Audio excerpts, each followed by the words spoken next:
Hey, this is Sam from The Fast Life and welcome to my predictions for the 2017 Formula 1 season. I believe Ross has already gone through his thoughts for the season ahead, so let's not wait any further for mine. Welcome to my thoughts on F1 2017. The way I'm going to do this is by going through each team in the order they came last season in the championship, so we're going to start Mercedes, work our way through.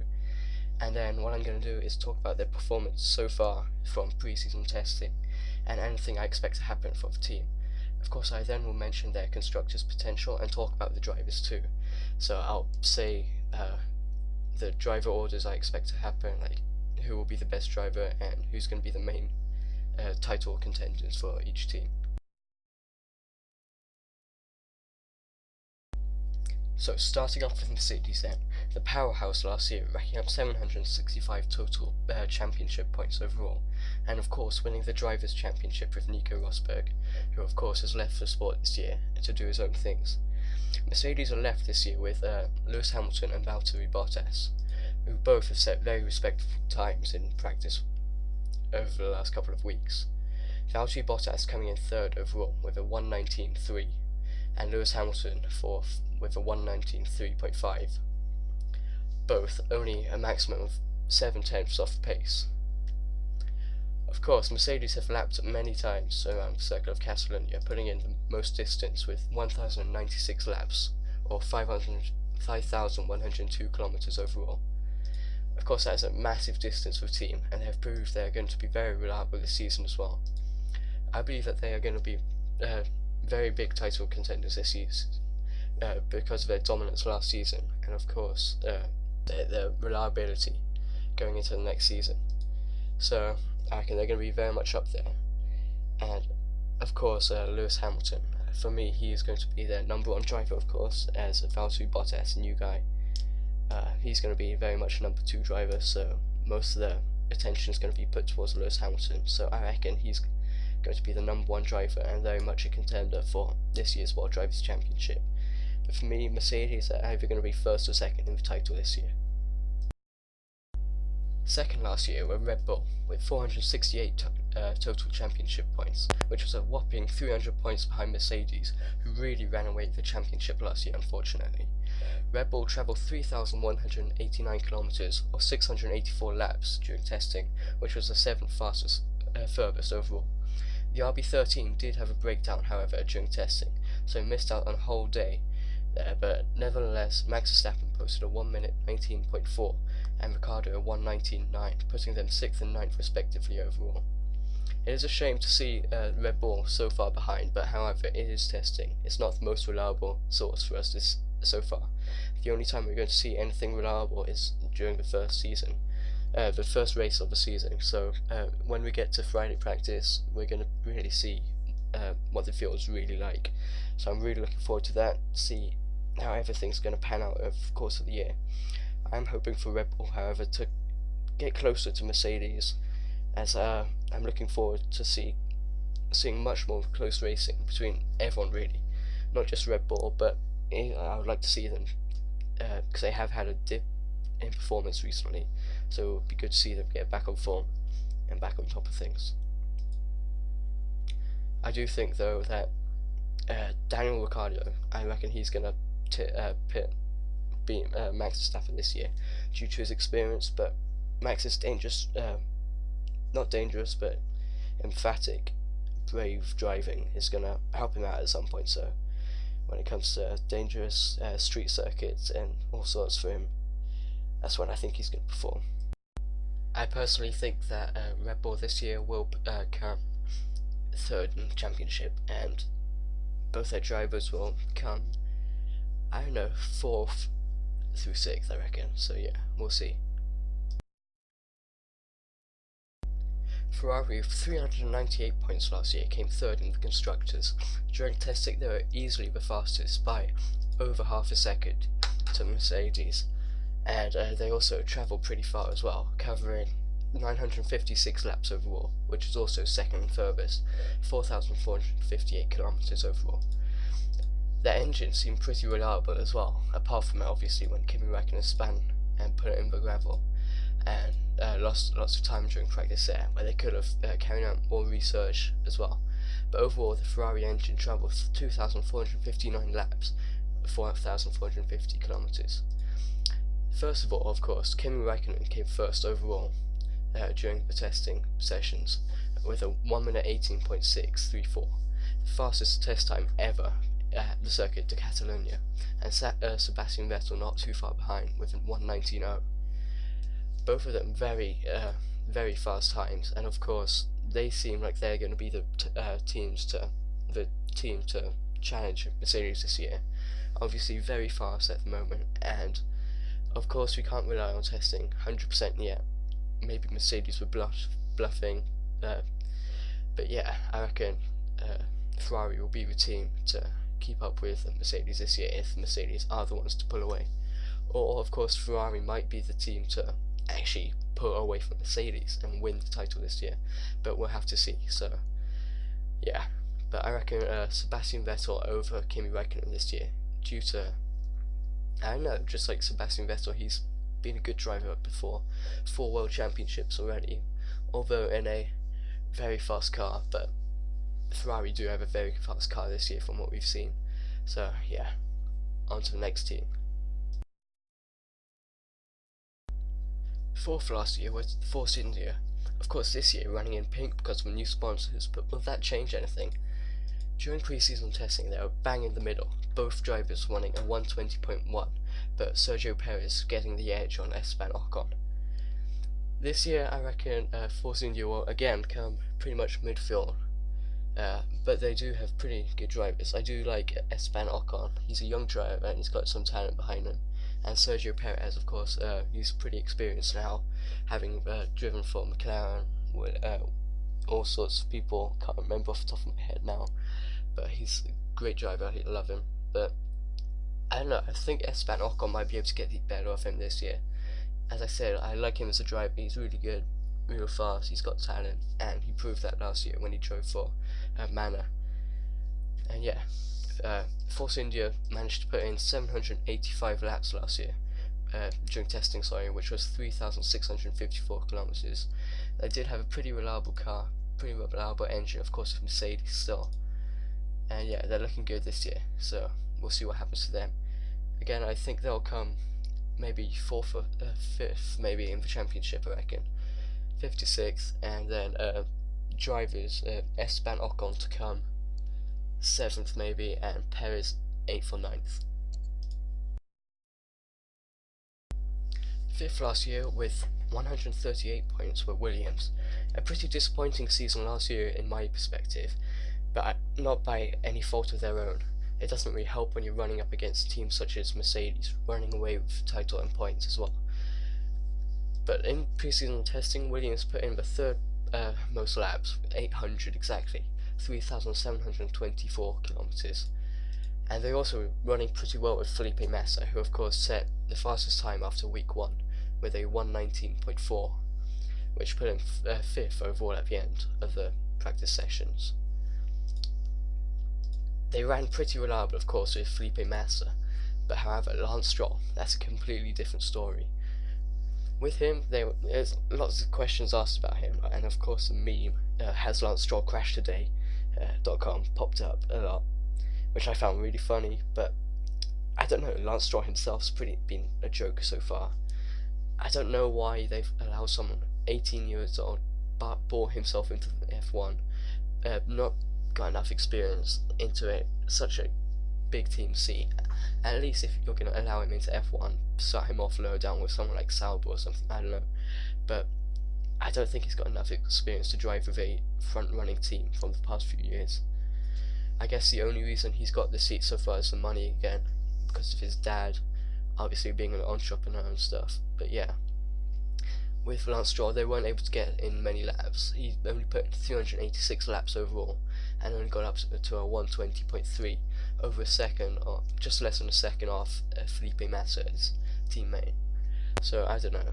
He's not the guy for me, definitely not. But I don't know. He could be an exciting young prospect, but we've not seen enough of him really to see it yet. I reckon Williams, if they last well, if they put in some good performances, could come maybe 5th or 6th in the championship again this year. but we'll have to wait and see. And obviously Felipe Massa staying on another season, he'll pip Lance Stroll quite easily, I reckon, this season. So yeah, we'll have to find out and see what happens over the rest of the season for Williams. Well, McLaren. 6th last year, McLaren was 76, only got 76 championship points. Again, another disappointing year for them. Since 2013, 2014 onwards, they've been really disappointing for me. They were a massive powerhouse back in the day with the McLaren MP44, MP46, all those good cars, but now over recent years, from 2014, 2013 onwards, pretty much since Hamilton left them, they've been really disappointing. Again, with the McLaren-Honda partnership, lots of disappointments, and yet again another meme, has McLaren broken down again today.com, and most days they went through 10 engines or something last year. The Honda engine only ran 425 laps overall, just for one team, and it's 1,978 kilometers. Really not much. They really needed to put in a lot more distance so they could get more R&D, and both drivers coming 17th and 18th overall.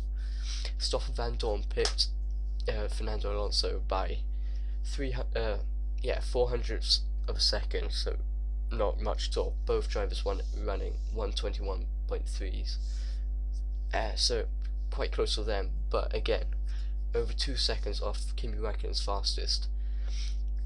Can't really blame them for much of this, but mainly it's Honda, due to the engine partnership and lack of reliability from the Honda engine this year, and the last few years actually, the GP2 engine pretty much.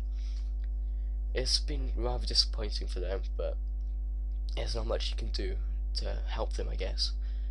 But of course they do want to drop Honda, allegedly, and move back to Mercedes, but we'll have to see what happens with that. I reckon McLaren overall this year will come maybe 9th even this year, with the likes of Sauber and Renault overtaking them possibly. But for me, Fernando Alonso will probably beat Stoffel Vandoorne this year at least, because Fernando Alonso, of course, he's got experience, 2 world championships behind him, and Stoffel Vandoorne, a rookie coming in, he'll have to learn from somewhere, but he was fastest in practice sessions, so we'll find out soon. Again, which I've been saying a lot, but it's hard to make predictions yet based on just practice sessions and pre-season testing. So yeah, we'll have to see. So now moving on to Toro Rosso, who came 7th last season with 63 points overall. Obviously, Red Bull's sister team, Toro Rosso, they've done really well during testing, I think, with Carlos Sainz right behind Max Verstappen, only 4 tenths off. And for a sister team with less money, worse car effectively, and they're still pretty close, but Carlos Sainz, I don't know if that's a one-off for them, as Daniel Kvyat, he only came 14th with a 120.4, whilst Kvyat put in Sainz put in a 119.8. So it's hard to tell at the moment. Again, pre-season testing, all of that, not going to be able to see exact performance yet, but Sainz put in 307 laps and Kvyat only 277, with the team overall only putting in 584 laps overall, which was the 9th farthest distance covered, 2,719 kilometers, only followed by McLaren with 425 laps done, mainly because of that engine. Toro Rosso didn't really have any failures as much with reliability at all, maybe just a couple of spins here and there, but that was really it. Toro Rosso car looks pretty good this season. It looks really nice. First of all, the livery, absolutely amazing, loving it, and then it seems pretty fast as well, so in places especially. So yeah, we'll have to see again, but I reckon Carlos Sainz is going to get the better of Daniel Kvyat this season, purely because of how Daniel Kvyat got dropped from Red Bull last season because of his lack of discipline, effectively, his reckless driving, and just taking too much for granted, really. That's why he got dropped, in my opinion. But Carlos Sainz, he's looking really good, really fit this season. and he's definitely ready for this season. He's going to put up a good fight. Maybe he could put off Max Verstappen and get moved up, but I don't think that's going to happen this year. Max Verstappen and Daniel Ricciardo are just too good at the moment for that. They are definitely some of the best drivers in the championship at the moment. For me, Toro Rosso are going to come at 7th again, 6th or 7th, and Daniel Kvyat obviously going to get pipped by Carlos Sainz this season. So, and they are going to come in the second half, so like 13th, 14th, I reckon overall. So moving on to Haas now, the new team, only getting 29 points in their debut season though, not too bad though for a debut, and Haas have done alright actually. The car looks really good this season, but the performance less so, as they came 15th and 16th, with Kevin Magnussen 15th and Romain Grosjean 16th. So I'm not too sure how they're going to do this season. Both drivers getting 121 1s, 121 3, and not that many laps put in actually for the team. Only putting it in, they only put in 715 laps, so 6 overall. But each driver, they didn't put too much effort. They were obviously putting a lot of effort, but the overall distance wasn't that high for each. But yeah, I'm not too sure what to say for Haas. They're going to be for me, they're going to be a midfield team again, second year in F1. Obviously, Gene Haas has a lot of experience in motor racing with the NASCAR team, which I'm very into, by the way, if you're wondering, hence all their Instagram stories and stuff about the NASCAR. But the Haas, I'm not sure how they're going to do this year. They're going to be mid-table, I reckon, with probably Romain Grosjean getting the better of Kevin Magnussen, because of the experience with the team. He's going to be #1 driver, because he's purely got more time under the belt with them. And yeah, it's just going to be, that's just how I think it's going to run, really.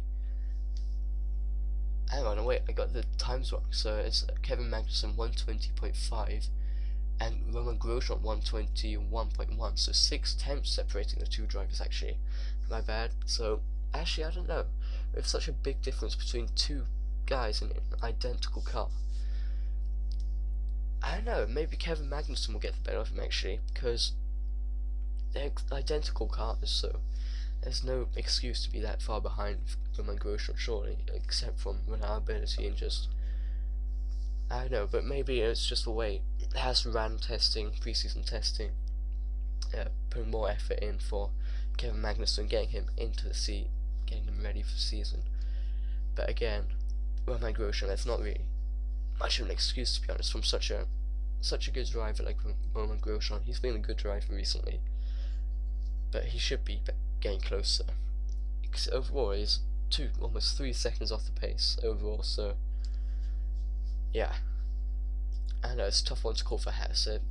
Good drivers, good team, but obviously second year in F1, they might not be sure of what to do yet, so we'll have to see. Moving on to the banana team now, Renault, only getting 8 points overall last season, which was a bit disappointing, to be honest, but this season they're looking a lot stronger, with the likes of Nico Hulkenberg coming 8th overall in preseason testing with a 119.8, only 1.2 seconds off the pace, and also putting 314 laps overall, which is quite a lot for someone in the Renault, and Jolyon Palmer, his teammate, with a 120.2, so not that far off really. 3 tenths separating the two drivers, and both drivers are actually looking pretty good this season. Renault put the 8th most lap, 8th, it's hard to say this, isn't it? The 8th furthest distance in, 597 laps, 2,780 kilometers. So yeah, it's quite hard to see how they're going to do, but the Renault engine, of course, Red Bull using it as well, branded as Tag Heuer, 1,865 laps overall. So it's going to be hard to see where they're going to come, but they're definitely going to do a lot better in this season.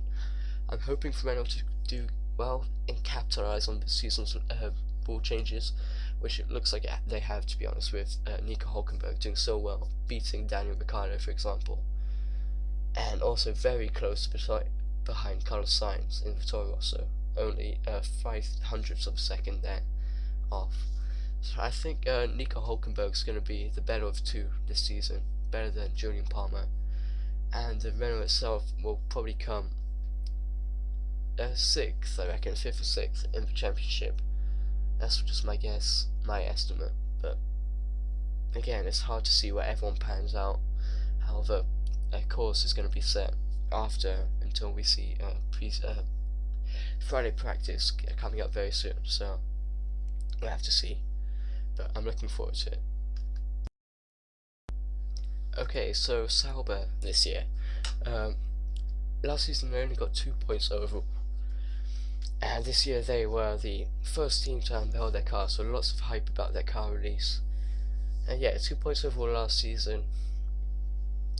Again, a bit disappointing, but they didn't have a very good car last season, let's be honest.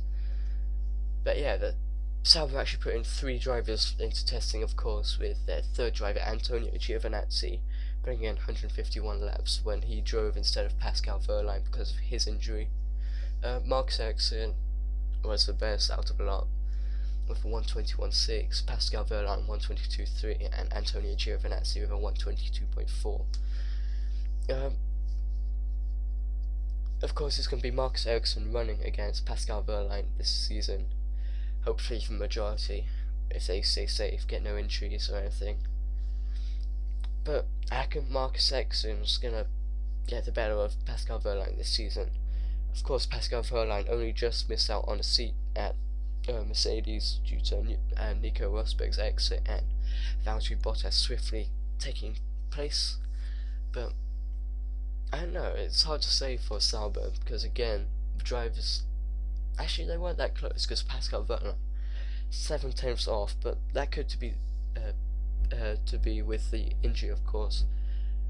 But again, Pascal Wehrlein, race of champions injury, coming back, first time back in the car, the 122.3. That's still slower than last year's pole lap, which was a 122 dead, I believe.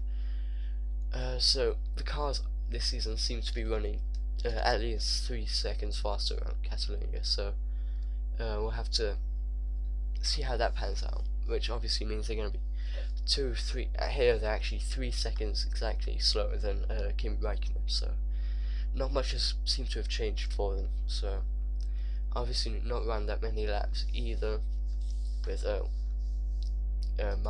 Marcus Ericsson putting in the most.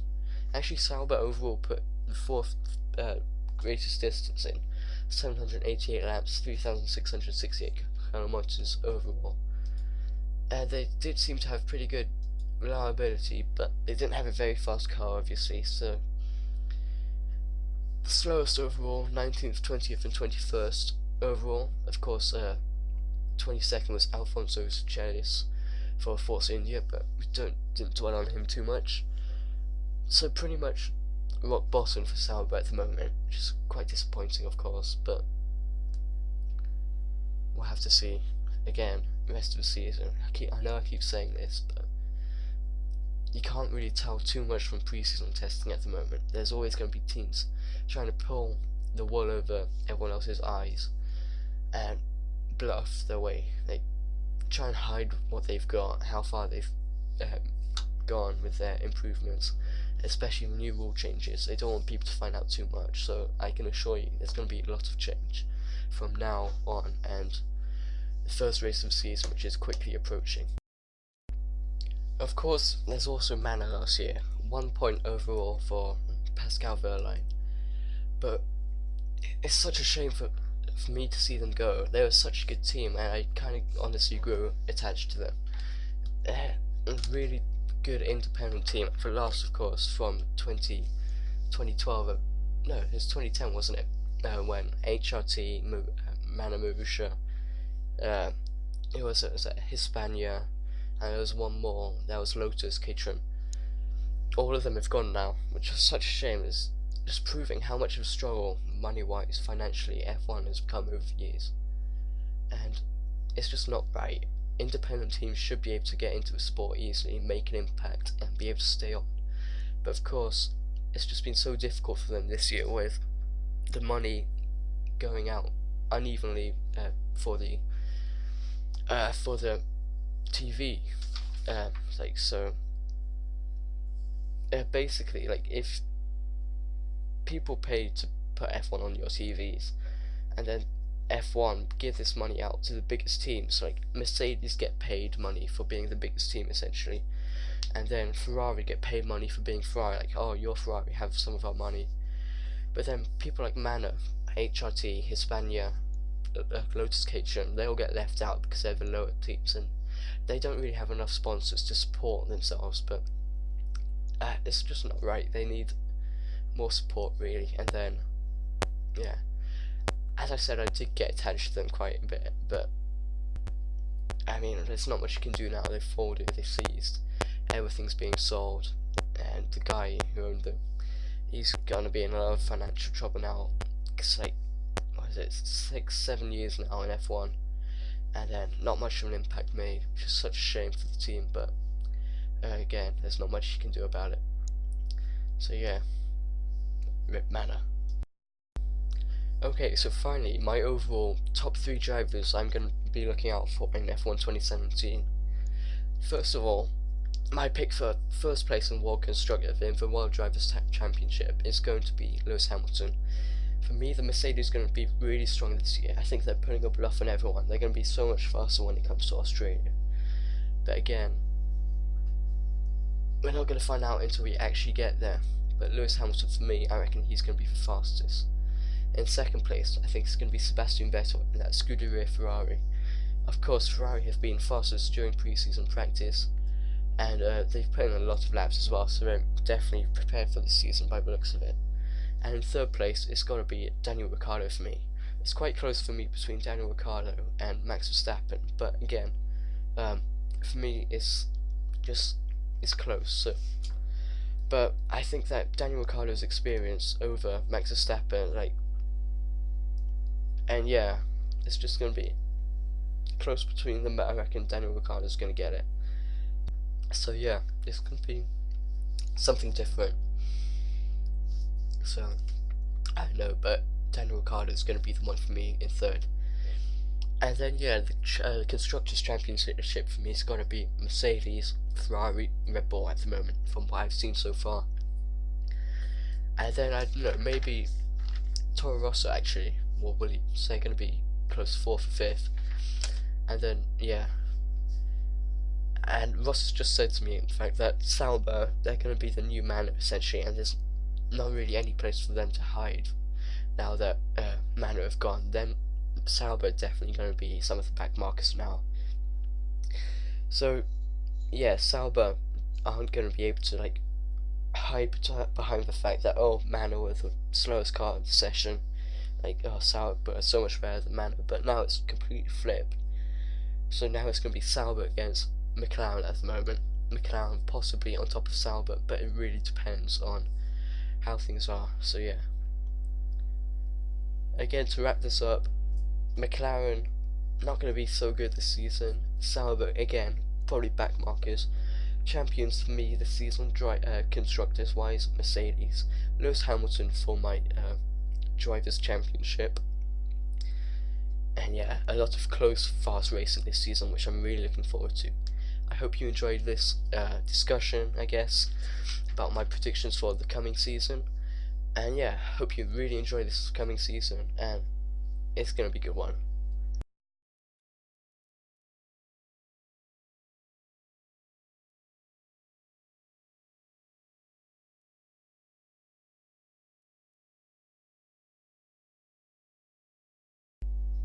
Also, before you go, don't forget to like and subscribe to the video, leave a comment if you enjoyed it, and yeah, I hope you come back to see some more quality discussions, podcasts, all of that good stuff, gameplay maybe, and yeah, have a good one.